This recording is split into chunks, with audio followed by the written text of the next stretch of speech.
Good evening, chaps. I have a great show for you this evening. I've been feeling a little bit depressed lately because of the fact that I feel like it's been looking to me like Donald Trump has been losing and Kamala Harris has been winning. Now, could the polls be lying? Absolutely. The mainstream media lies about almost everything. So I could be wrong on this, but I'm sort of nervous about the election. So I've been a little bit depressed because I feel like the Trump campaign keeps making big blunders. I have a lot of doubts about the outcome of this presidential election. But I got a major white pill to cheer me up this week. So I want to show you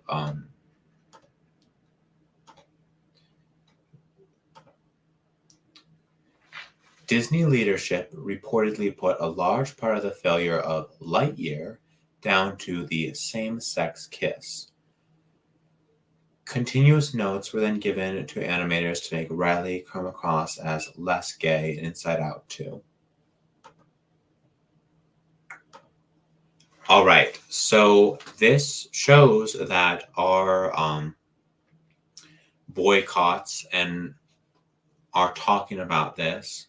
As conservatives, we are capable of making meaningful change. When I hear about all of our boycotts, whether it's Bud Light or Disney or Pixar or any of these things, sometimes I think, what's the point in doing this? This is just a waste of time and we're not going to make any difference. This is just a waste of time. However, this proves that it isn't a waste of time, that this can help our situation and this can make things better. Which really just needs to show you, don't buy products from woke companies. Is this really hard? Yes, it's really hard. But in such a degenerate world as the modern West, this is just how we have to live. So is it a lot of trouble to go every time you want to buy something to go see, is this company woke? Yes, it's a lot of trouble, but it's necessary. It's important, even though it's hard. And what else can we learn from this? So the social Marxist globalists have always been pushing degeneracy on Westerners for a very long time, hundreds and hundreds of years. They've created all sorts of pornography to push degenerate pornography on white people to make us more degenerate and make us the worst versions of ourselves and make us the weakest versions of ourselves. They've been doing this for hundreds of years. However, in recent years, they very clearly pushed us way too far. They got too comfortable with the hands they had. They got overconfident and they pushed us too far. So before they had all of these degeneracies like pornography, like liberalism. However,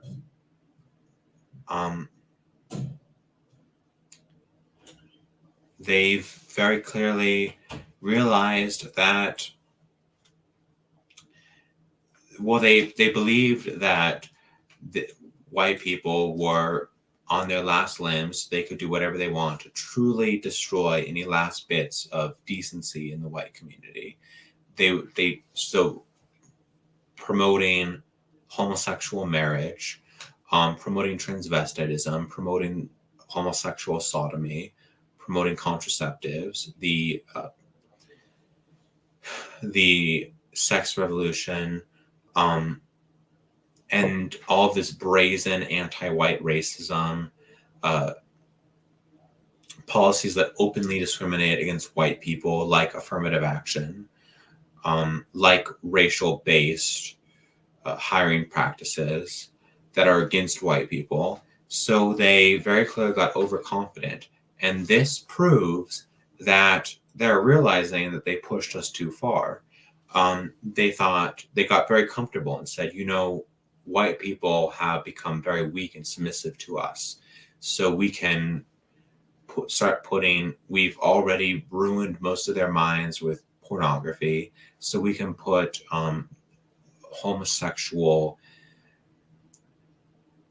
propaganda in their children's media to turn their white children into homosexuals, to lower white birth rates. And they knew in the 19th century, in the early 20th century, they knew that they couldn't get away with that because it would cause riots. But they thought they could get away with it. But we've proven that there's still a lot of white people that won't go along with their shenanigans. If you try to do that to us, we're going to boycott your media. We're going to boycott your social Marxist globalist media. This is degenerate, this is perverse, and they know it. They know it's evil. They know it's degenerate. And we're proving that they pushed us too far. And we're proving that we're not going to go down with a fight. At least some of us aren't. Still, many white people are completely weak, submissive slaves to our social Marxist globalist masters. But hopefully more and more will wake up because of stuff like this.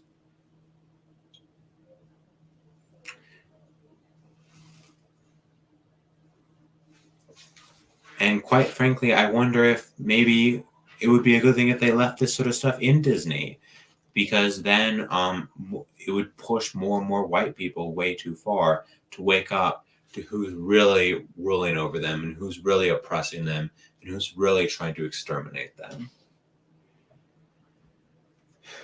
Now, on to a little bit of a black pill. Sorry for ruining the mood, but it is what it is. So, Trump did yesterday I put out a video, or put out a stream talking about how Trump could win the election. And Trump just did the exact opposite of what I told him and exactly what I said would cause him to lose the election. Oh boy. So let's go over that.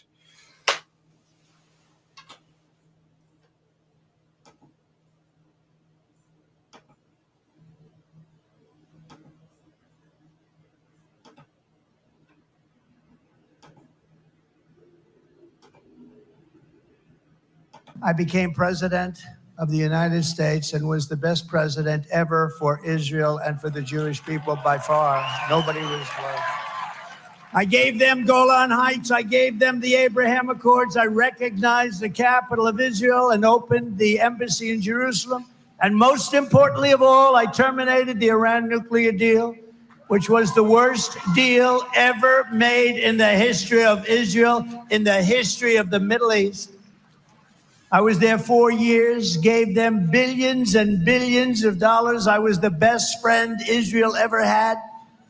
And still in 2020, now I've done all these things, so now Jewish people have no excuse. I got 29%. I went from 25 to 29%. Think of that. Honestly, you didn't treat yourselves well. You didn't. It was a terrible thing. And what made me even more upset about it is the current polling has just been announced. Now, I just announced the polls and I'm now polling at about 40%. That means 60% of Jewish people are going to vote for Kamala or a Democrat. And honestly, you ought to have your heads examined. You ought to have your heads examined. And those votes may be necessary for us to win. I say us to win because we're in this together. But who are these people? Who are the 60% that would vote? And I really believe that bad things, very bad things are going to happen. And I'll put it to you very simply and as gently as I can. I wasn't treated properly by the voters who happen to be Jewish. I don't know, do they know what the hell is happening?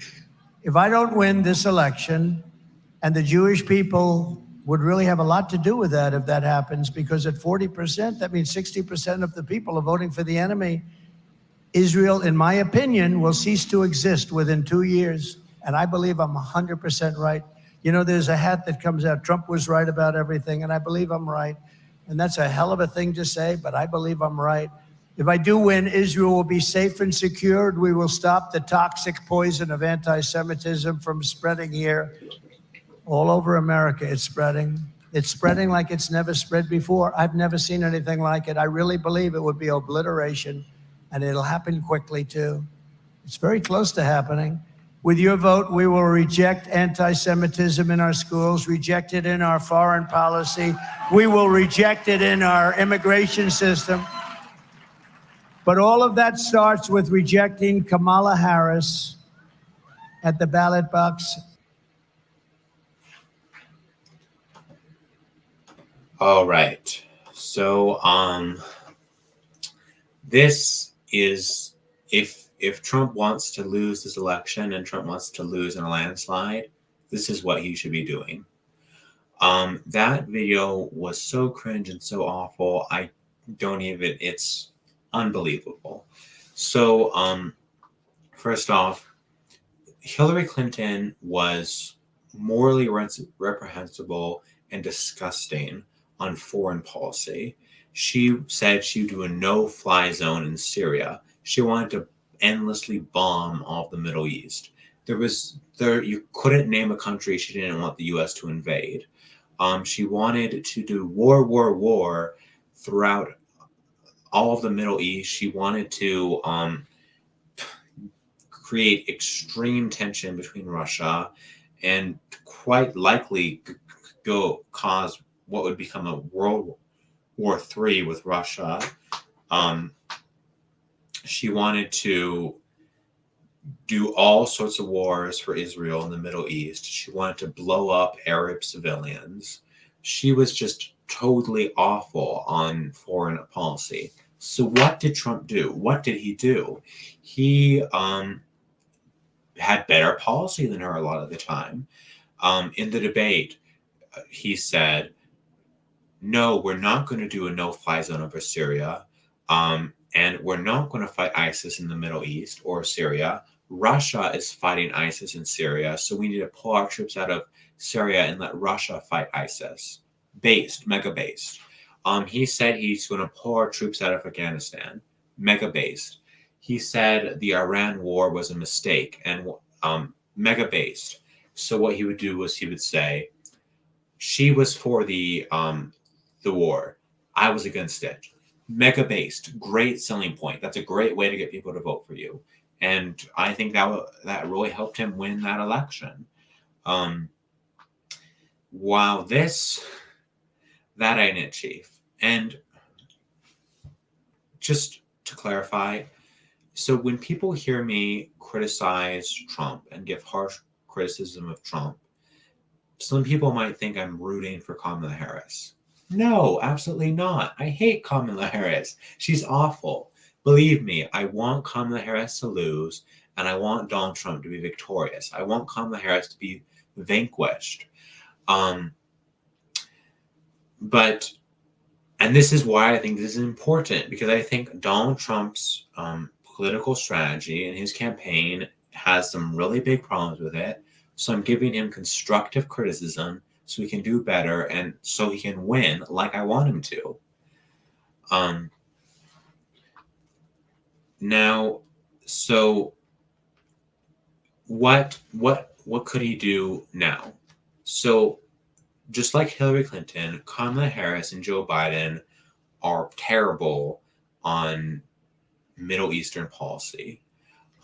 They are both extremely pro the Palestinian genocide.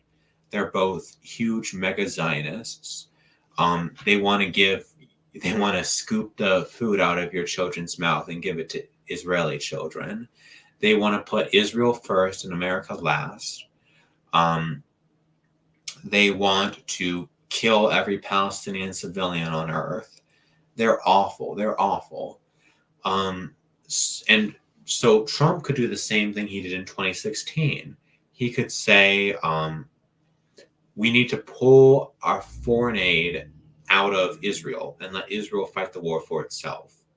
We need to stop giving our weapons and bombs to Israel because they're going to use it to commit a genocide, and we could be using it to defend our own borders. That would be mega based, and it would be popular. It would be the morally superior stance, and it would be the better stance from a strategic point of view. So he should be doing this, but instead he's lying through his teeth.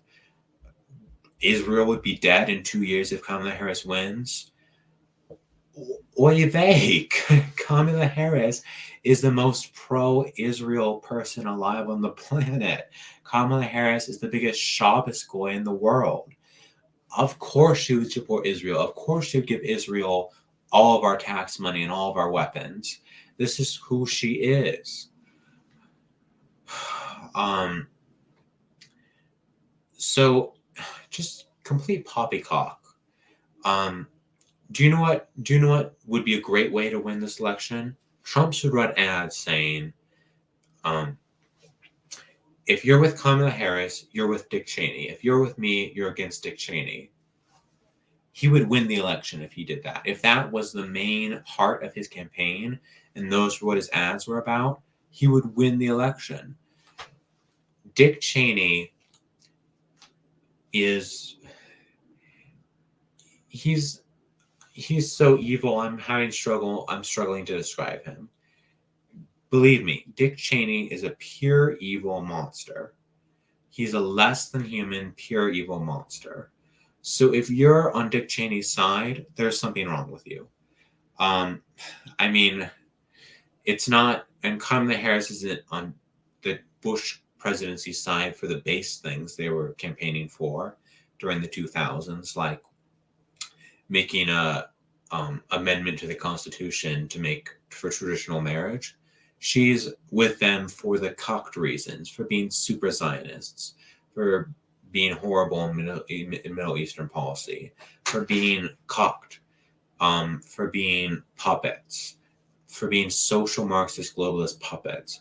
This is what she's with them for. Now, so Trump's doing terrible, terrible disasters in a campaign right now, and I don't know how he's going to do it. So there's talk about him doing another debate with Kamala Harris before this upcoming election, and I guess my greatest hope is that could turn how the election is going right now. Because as I've said, right now it looks like this very easily could be fake news, because everything's fake news these days. The mainstream media lies about everything. But it looks like Kamala Harris is winning and Donald Trump is losing. So hopefully if Trump can do well in this next election, that will change that. Now, the last election was rigged against him. The last election was a 3-on-1 fight. Those aren't very fair odds. Everything was rigged against him in the last election. So we can assume that it will be the same way for the next debate. Now,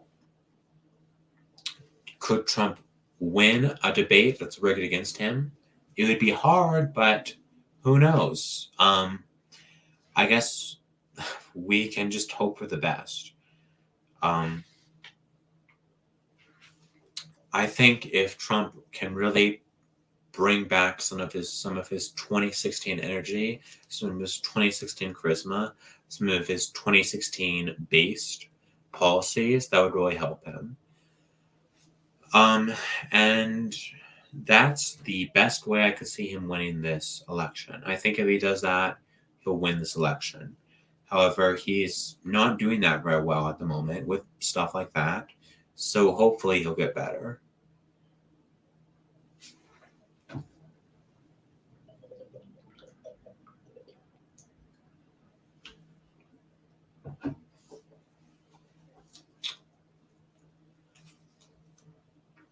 All right. So I think I'm going to call it good for this evening's show.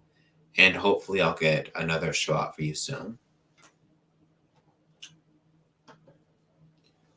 Good evening, and